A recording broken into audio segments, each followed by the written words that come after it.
ငါးလပိုင်းမှာဆိုလို့ရှိရင်အတွဲတွေကအင်မတန်မှအပြက်များကြတယ်ပေါ့ငါးလပိုင်းဆိုရက်မေလကာလဟာနော်ချစ်သူကြီးစားဆုံးတွေလင်မယားတွေ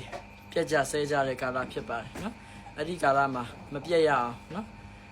အနေရမရှိအောင်ဒုက္ခမရအောင်နော်ဘာလို့ကြမလဲဘယ်မှန်နိုင်ရုပ်ကမလို့လာမေးထားတဲ့အတွက်ဖြေချပေးလိုက်ပါတယ်ဒီမှာကျွန်တော်ရေးရတဲ့မှန်နိုင်ရေးရတဲ့စာကိုပြမယ်နော်ဒီမှန်နိုင်ကိုမဟာတက္ကပိယမှန်နိုင်လို့လည်းခေါ်တယ်ပိယချိတ်မှန်နိုင်လို့လည်းခေါ်တယ်နော်အောင်နာစာဘာတာပိယအဇာကပိယအဇာကနာစာဘာတာတနေ့39ရောက်ရပြီးတော့ကိုယ့်ရဲ့ချစ်သူကြီးစားနော်အခြေအနေနဲ့ပတ်သက်ပြီးတော့မြဲမြံဖို့နော်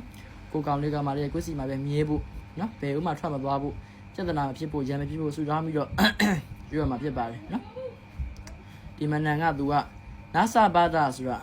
ဘီအခရာ33လုံးနဲ့ကနေပြီးတော့အခရာတွက်ချက်နည်းနဲ့တွက်ချက်တဲ့အခါမှာပိယကိစ္စနဲ့ပတ်သက်ပြီးတော့ထုတ်ခဲ့အောင်လို့နော်အောင်မြင်အောင်လို့စွမ်းဆောင်ပေးနိုင်တဲ့အခရာလေးလုံးထည့်သွင်းပြီးတော့စီရင်နဲ့ပိယချိတ်မနန်လို့ခေါ်ပါတယ်39ကောက်ကြီးုံနဲ့အချိတ်ဆက်မိပြီးတော့ရစ်ပတ်နှွန်းအောင်စေပါတယ်ရုံးထွက်နိုင်စွမ်းမရှိပါဘူးအချုပ်မနန်တော့ကြီးမဟာတက်ကပိယမနန်လို့လည်းခေါ်တယ်နော်အဲ့ဒါမေလမှာအတွဲတွေမပြတ်ဖို့ဆိုအဲ့ဒီမနန်ကိုရွဇက်တဲ့ပြောချင်တာဆရာမိတ်ကကြီးနဲ့ဘာဖြစ်တယ်ညာဖြစ်တယ်ပြောမှဆိုလို့နော်အခုမှရှူတင်ကနေပြန်ရောက်လို့ပါနော်ဖိုတိုရှူကနေပြန်ရောက်လို့အဖတ်ထည့်တဲ့အခါမှာမျက်နာဟိုတရုတ်ဟိုဟာလေဇက်တွေလောက်တဲ့အခါမှာလေတရုတ်ပြည်မှာလေရှေးဟောင်းဇက်တွေကပြတဲ့အခါမှာစင်ဘောကမင်းသားလေတန်သေးတန်ကြောင်နဲ့အော်လေအဲ့ဒီကောင်ရုပ်ဖြစ်နေတယ်မျက်နာမိတ်ကပ်ကိုမှအဖတ်ထပ်ထည့်လိုက်တော့နော်ဒရဂူလာနဲ့တူနေတယ်ဒရဂူလာရုပ်ဖြစ်နေတော့သိခံပြီးပါကမန်းကရန်လေးတင်ပေးလိုက်တာကျွန်တော်ဒီတစ်နေ့ကိုမအားဘူးမနက်ကမနက်ပိုင်းကဧည့်သည်တူပြီးတော့မီဒီယာဖြေတယ်မီဒီယာဖြေပြီးတော့တညက်နေလုံးတနေ့ကတော့ဖိုတိုရှူရိုက်တယ်ညကျတော့